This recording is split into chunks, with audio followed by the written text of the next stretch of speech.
I start telling him what happens, and I kid you not, like this man says to me, why does my kid have to be at the same school as a kid like that?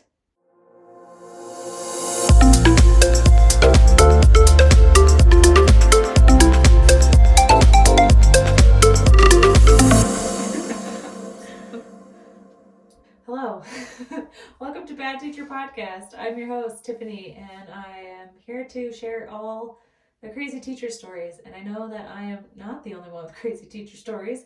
And if you have a crazy teacher story, just know you're not alone. And you're not a bad teacher for having a crazy teacher story, because sometimes people make you feel like you're a terrible teacher when you tell them a student threw something at you or a parent yelled at you, when it's not you. Just here to remind people not in education that this is real life for us, and we clearly don't make enough money for it. Today I've got Lena. Hi. And Lena, tell us what you do. I'm an accountant for the front. Yes, everyone knows this TikTok sound, right? I'm an accountant. I actually am, though. She's a real one. I work for Vertical Solutions in the front, kind of the climbing industry here in Utah. Really like doing that, but got lots of teachers in my family, so I'm very aware of like what that's like. My mom, my sister, my brother, my brother-in-law have all taught in different capacities and different times in their life. Yeah. That's crazy. I didn't know that many people. And you were just like, no, I'm not, this is not for me. Yeah, it was never like part of the plan, for sure. Your mom taught... So we went to like a really small school, and it's not like you teach one subject in one grade. It's like you teach Spanish for all of high school, English for some people, art. She taught a lot of different subjects to a lot of different classes. What did your siblings teach? My brother taught science, and he actually taught at the school that we went to growing up. And my sister was briefly in special ed, and then moved to English. And my brother taught special ed for a while, and now he's more full-time football coach. Wow. Yeah, I would say you're... So I'm sure you've heard all the craziness, or you get that from your family, like all the stories. Yeah, anywhere from like big 6A schools in San Antonio to like small town school to where I grew up. Like there's a big range of like what you experience teaching and what happens, for sure, and what you can also do as a teacher. I know admin's like sometimes difficult for teachers. So being at a smaller school, it's more like someone you know and your neighbor and friend, as opposed to someone that's like a lot more removed from what you actually do. Oh wow, yeah. Oh yeah. Well, then this story maybe it'll shock you, maybe it won't. You've got a lot of teachers in your family that have probably told you a lot of stories too, and that's probably why you're like, I'm going to work with numbers instead. Yeah. Makes more sense. Did you ever work with kids? Yes, I in college I had a couple jobs just to get me through college of like not babysitting. I'm sorry. At a daycare, and so you're kind of teaching younger kids before they go into the school system. And I actually worked at Cedar Park, which is like a nicer area of Austin, and had a lot of parents like wanting to know every single detail of their child's day, and you're like, they're two, they played and had fun, they ate, they played, yeah, slept, they did all the things. Yeah, and you're like, no, I'm not doing this. No, I like numbers, and they make more sense, and everything's a lot more black and white, and numbers do make more sense than children. They do, yeah. And yeah, so that's just more of my style. Oh, good. So I think I'm going to tell you a story that's kind of going to hit your heart a little today too, because you do have two nieces. And yes, Evelyn and Charlotte. They are two, and one of them has Down syndrome, right? Charlotte. Adorable. So we had, at the school that I taught at, we had a severe sped unit, and so 4 or 5 kids, and they would come into the classrooms every now and again too, but they always had someone with them, and they had their own recess time, things like that. And your brother taught special ed. My brother-in-law and sister both taught special ed, so I'm kind of aware that there's like a whole other procedure and a lot of paperwork and a lot more that goes into like special ed teaching than teaching kids without special ed. Right. Those teachers are saints. Bless side them. note. Yeah. Bless them. They do a lot on a daily basis. Yeah. So I had a student, I taught third grade for years. And I had a student, and it was towards the end of school year, and all of our schedules got jumbled because of testing. And I had, so our recesses, everyone's just got thrown out of whack, and then we were shorthanded. So my class ended up going to recess at the same time the special ed kids went to recess. No big deal, right? So But that's not something that normally happens. Right. Okay. Normally it's their own time. Right. They have their own time so they can have the playground to themselves too. And so I had a couple days of this, and then the teacher came to me and said, like, hey, there's a boy in your class that keeps going up to one of my little girls with Down syndrome, and he keeps throwing wood chips at her. And I was like, what?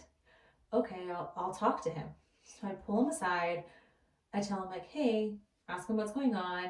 He's like, yeah, I was throwing the wood chips. And I was like, okay, look, we shouldn't be throwing wood chips in general. Right. Like, let's stop. Normal kid stuff. Normal kid stuff, no big deal. Okay. So I didn't call his parents. I'm like, it felt handled. We're good. So a couple of days go by again, and the teacher comes to me a little more irate. She's like, this is still happening. And I was like, are you serious? And I was like, okay. So I pulled the kid aside. I'm like, hey, we had this conversation. You said you would stop throwing the wood chips if what's going on. And we talked about how next time you threw the wood chips, you were going to have to miss recess kind of thing, which I hate. Taking away recess is the worst. It throws off their day. Their energy can't be released, and they need recess. Yeah, I need recess. Like, so I was like, okay, and we're gonna have to talk to mom about this. I was like, all right. So I go after school, walk the kid to his car. Mom was there. She rolls down her window. I tell her, hey, he's doing this too. And it was the same kid, same little girl that has Down syndrome. And he just was following her, throwing wood chips at her. Just this one girl. Not like he was just throwing them a free for all, a little different. Yeah. So that's why I was like, I'm gonna talk to mom. So mom rolls down her window. I tell her, hey, what happened? I'm like, next steps, like if this escalates or if this happens again, it's gonna be more than just missing recess. It's gonna be a chat with our principal, and then things that could happen when you talk to the principal, suspension, blah blah blah. She doesn't say a word to me. She just like hears it all and then just like rolls out the window like, got it, teacher lady. Literally. Not interested. Yeah. Literally. So I was like, okay. She just rolled up the window. Kid got in the car. Next day, he missed. So we had multiple recesses. So I took away the one. And I'm like, I'm not going to take away all day because that's a lot for not to go outside. Yeah. So he goes outside to recess again. And this time, he pushed the little girl. Oh, gosh. Yes. So the principal comes to me, he talked to the kid and he's like, I told him, I was like, yeah. Also, what age is third grade? I'm not like always like familiar with the ages and grades. Like what age are we talking about here? He was 8 and the little girl was 7. She might have been 9. She was around the same age, similar age group. So the principal comes to me and he says like, hey, have you talked to parents about this? I'm like, I have. He's like, all right, well, since you've already have a relationship with the parents or you've already mentioned this, will you tell them what happened today and what the consequences are, kind of thing? Like he's going to have in school suspension the next day, kind of thing. And that if they have questions, then they can talk to me. And I was like, yeah, that makes sense. I already talked to the mom. Like they already know this. So that way it's not just coming straight from the principal, because some people get super defensive. Yeah, so, my kid didn't do that, or no one told me, or whatever. Right. Yeah.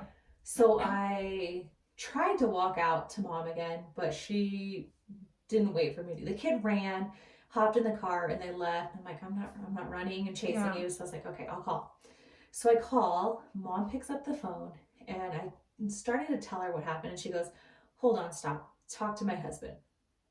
Also, side note, when you call a parent, always have a person in the room with you. Or record it, maybe. Right. So I had it on speakerphone, so I wasn't the only one listening to this. So I start telling him what happens, and I kid you not, like this man says to me, why does my kid have to be at the same school as a kid like that? And I was like, excuse me? He's like, they shouldn't be allowed to be at the same school as my kid because my kid is smart. Excuse me, what? Right? My first thought too, I was like, what do you say? this is a school to educate all children and to like prepare them for the world. And obviously there's like people with Down syndrome and all different disabilities in the world, and it's like you have to teach them to be able to like be empathetic and deal with different types of people other than themselves. Great answer. I give him that spiel too right Yeah. after I was dumbfounded, because the You're first just thing like, you want to say is huh? F you. Yeah. Like, could you imagine, like, if I told that kid, the little girl's mom, what this man said?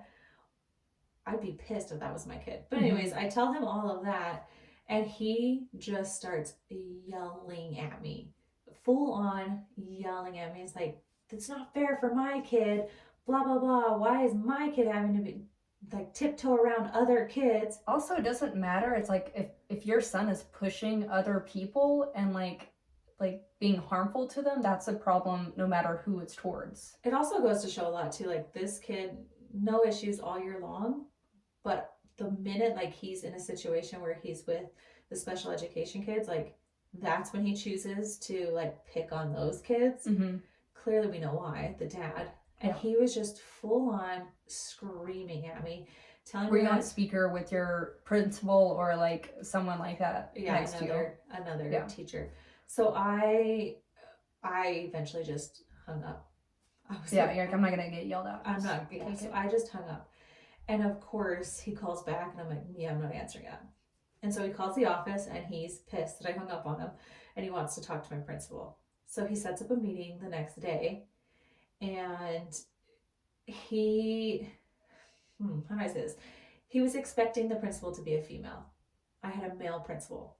So this man walks in, tries to storm to my classroom, but you're not allowed to, like, Obviously. You can't just Yeah. go past It's the like office. even if it's a parent, they can't just do whatever they want in the school. Right, so he's pissed, yelling, trying to get to my classroom, and the secretary stops him, and he's yelling at the secretary, and my male principal walks out. And I was like, can I help you, sir? And he's like, I'm here to talk to this teacher because she hung up on me and blah, blah, blah. My principal obviously knew everything that had happened. Someone was there with me. And my principal was like, I'm the principal. Let's go have a chat. This man immediately changed his demeanor. Immediately. Because he's dealing with a man. Yes. Immediately. My principal was kind of a bigger dude too. Like, you're not. Yeah. Like, he thought he was going to come in and fight someone and then back down when he sees that my principal, like, he thought he could come and just yell at me. I'm a stupid teacher. And then you wonder where the son learns it from to pick on someone that's smaller than him or in a different position than him. Like, it's obviously a learned behavior. Yes. And I immediately changed his tune. So my principal's like, I'm not dealing with this. This is what's going to happen, kind of thing. And the man, tells us, well, my kid's not going to come back here. All right. And then he does what every parent that says that happens. They disappear for a week, and then they just all of a sudden show up a week later. With no response or apology or anything, just like quietly sneaks back in the classroom. Yes. So for those like times that they're out, like, is that just like absences? Like, they don't care them? You have like 10 days until it's like marked as a drop. Mm-hmm. So the kid just is gone for a week, and then just one day, so I'm like, oh, maybe he's not coming back. And then one day he is there in my room again, and recess had gone back to normal with just our grade level together, and nothing ever happened again. And I'm like, it still doesn't feel like justice for the little girl. Mm-hmm. Because did we follow through with like suspending him after the kid being gone a week or so? No, my principal didn't follow through with that. Like, yeah. But the parent or the special education teacher, she did tell the parent of the little girl, like, hey, there were some issues at recess, this kid pushed her down, but it's been handled. But was it? Right? Right? Yeah. And in reality too, like, did that kid learn anything? Did the father learn anything? Yeah. No. Not at all. What's he going to be like in the world now? Mm-hmm. Yeah. And I guess I just hate that the dad got the last word. Mm-hmm. Like, I didn't. And I feel like that happens a lot in schools, and you would know better than I do, but it's like you can't do anything to the parent. Like, you're managing their emotions and their responses, but ultimately you can't discipline or retaliate to the parent in any way, and that's ultimately like kind of who you're upset with.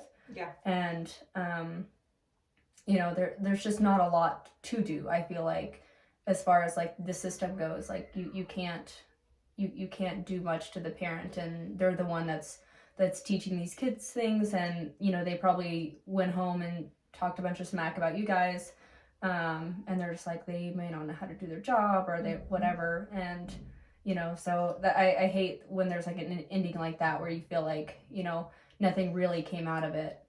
Yeah. Right. And yeah, and it's like I really just wanted to defend the little girl, and you can't. Someone said to me once, she's like, you should have just called that little girl's mom and let her handle it. Because like Mama Bear is gonna come out and like she can say something to the parent or to the kids, the boys' parents, that you would get in trouble for saying, but moms don't care. They're gonna come out and defend their kids no matter what. Right? Because what would your sister say if somebody said that about her? Oh yeah, she'd be like busting down that door and be like, if you guys don't do something, like things are gonna change. But I think parents with kids with Down syndrome are very protective, and they have to be, because there's people out in the world that have opinions like that, or think that people or children with Down syndrome should be separated, and maybe they think my kid shouldn't have to deal with this other kid because they have Down syndrome. And like I said, like, we're preparing kids for the world and to be empathetic humans and to deal with all types of people. When they don't have parents that are empathetic humans, or I don't know, it really just blew my mind that somebody even would think like that too. Mm-hmm. Like, to say that to me too. Like, why should my kid, like, what? Like, I was just... Yeah. And I feel like you don't notice that stuff if, maybe teachers do, but if you're just a person out in the world, you don't notice those things or really realize them until you have someone in your family or someone who's affected by it, and then it's kind of like on your radar, and you're constantly like looking out for those things or hearing them or catching them a lot easier, because you feel like you're having to be that like voice of justice for those who can't speak up for themselves. And like any other discriminations people with Down syndrome face, like you want to like stick up for them because how sweet they are, and how like wonderful they can be, and that they might not be able to stick up for themselves, and so whenever you're exposed to that, you're a lot more likely to notice it. True. And I guess this was my second year of teaching, and so I was still in that like everything's peachy keen. Mm-hmm. And then when something like that is pointed out to me, you're right, you're more proactive against everything. When you see it again, you're like, oh, like I'm not standing for this. Mm-hmm. Yeah. For sure. And then I guess it just opened my eyes to realize that, dang, there really are people that still think like this. Yeah. Even in 2022. Like, you want to think that that's not the case, or that everyone as society has like better views, and like I said, just more empathetic towards people, but it's not always the case. No. And it's still just, this story will never sit right with me just because I didn't get the last word. There was no good ending. There was no good ending, Mm-hmm. like, for anyone. And the mom never got to really know like what came about it. She was just told it was handled. She trusted the Mm-hmm. school, the school system, the principal, everything, as she should. And it just, blah, And another thing that I think about is just like the way that the husband reacted to a male teacher or a female teacher versus a male principal, and the respect that he showed towards a male person in the school system versus like female. Like, he's willing to scream at you, talk over you, disrespect you, and then if there's a male, he'll change his tune and Mm-hmm. treat them differently and come in with a different attitude and maybe accept what they're willing to say. So that also kind of rubs me the wrong way, that if there's a male involved, they're like, oh, okay, it's all good, or we can move past this or whatever. But you're going down a whole rabbit hole. I can get fired up about that real quick. This is for a different episode. Yeah. That's a whole nother rabbit hole, because the lack of respect. But yeah, moral. And it's like, this is the person that's teaching your kid. It's like you'd think like you would have so much respect for them and be so kind to them, because it's like, that's a lot of pressure and work and like all the stuff that teachers do. Like, I know what goes into it. It's like you should just be so thankful for that teacher and like what they're trying to do or what they're willing to do for your kid. But to just like come in with like the entitlement and the disrespect is just like disgusting to me. Yeah, you've seen it, so you know. Yeah. So yeah, it's real. It's real. This is real life. Yeah. If you've got a crazy story, hit us on Instagram, Gmail, and TikTok, all the socials, all the socials. Hopefully nothing as crazy as that. But yeah, until next time. Thanks for having me. Thanks.